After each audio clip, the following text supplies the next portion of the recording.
ցույց տանք այդ թրքաբարո Թուրքի ծրագիր իրականացնող իշխանություններին, որ ամեն դեպքում այս երկրում բոլորը ընես չի վիճակը, որ բոլորը հաշտ ու համերաշխեն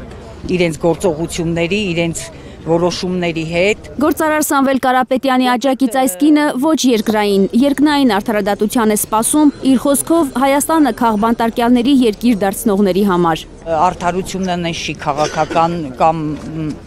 հասարակական կատեգորիա է։ Արդարությունը մենք քրիստոնյա ենք, հավատում ենք, որ արդարությունը ամեն դեպքում ամենաբերին արդարությունը, արդարադատությունը կա։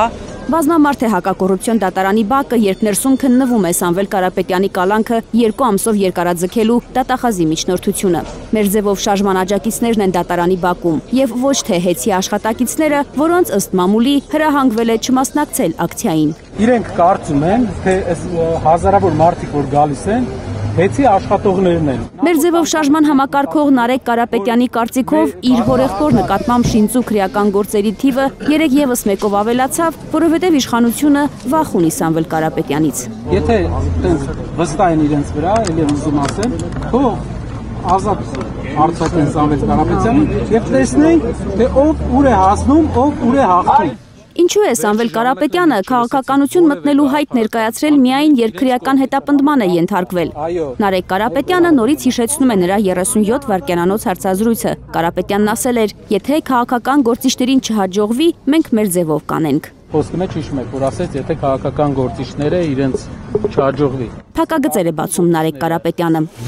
44-օրյա պատերազմի 3-րդ օրը Սամվել Կարապետյանը կոչ է արել կողմերին դադարեցնել ռազմական գործողությունները, որովհետև տեղեկություն ուներ Հայաստանի համար ոչ բարենպաստ իրավիճակի մասին։ Եթե Հայաստանի իշխանությունը ընդուներ բանակցելու առաջարկը, ամեն ինչ այլ կլիներ։ Կար հնարավորություն պայմանավորվածության, եւ պայմանավորվածության հնարավորության գնդակը մեր խաղադաշտում էր։ Հայաստանը պետք է որոշեր, գնում է այդ պայմանին, թե ոչ, պահում է Հադրութը, պահում է Լաչինն ու Խարվաճառը, թե ոչ։ Այսինքն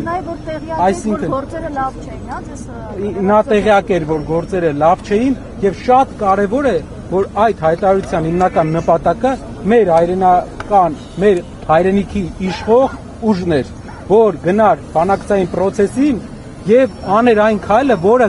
կփրկեր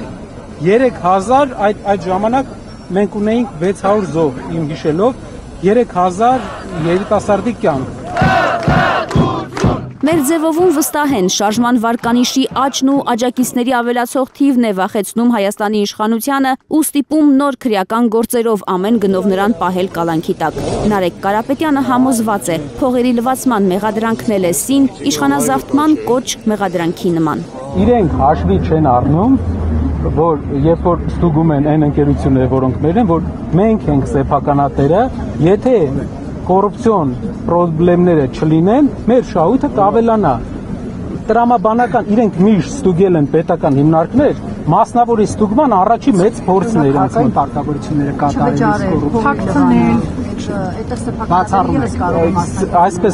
այսպես ասեմ, բացառելը կարող է լինել Հայաստանում կա հարկային օրենսգրքում երկակիության խնդրեմ։ Ինչն է երկակիության խնդրեմը։ Նույն բանին կարող են նայել այս աչքով ու այն աչքով, բայց մենք ընկերությունների մեծ մասը ասում է տարեկան աուդիտ։ Այդ մեծ մասը ասում է աշխարհի 4 լավագույն աուդիտորական ընկերություններում տարեկան աուդիտ։ Եթե խնդիր կար, մենք մինչև այդ աուդիտորականների կողմից կիմանայինք։ Վերջին օրերին մեր ձևովը հաճախ է մարզեր այցելում։ Նարեկ Կարապետյանի խոսքով ԿՊ-ից մարդկանց հրահանգում են դուրս չգալ տներից, չհանդիպել քաղաքական ուժ դառնալու հայտ ներկայացնող ուժի ներկայացուցիչների հետ։ Իրենք իրենց են վնասում, համոզված է Կարապետյանը։ Թերեզա Կադաևչյան, Հայլուր։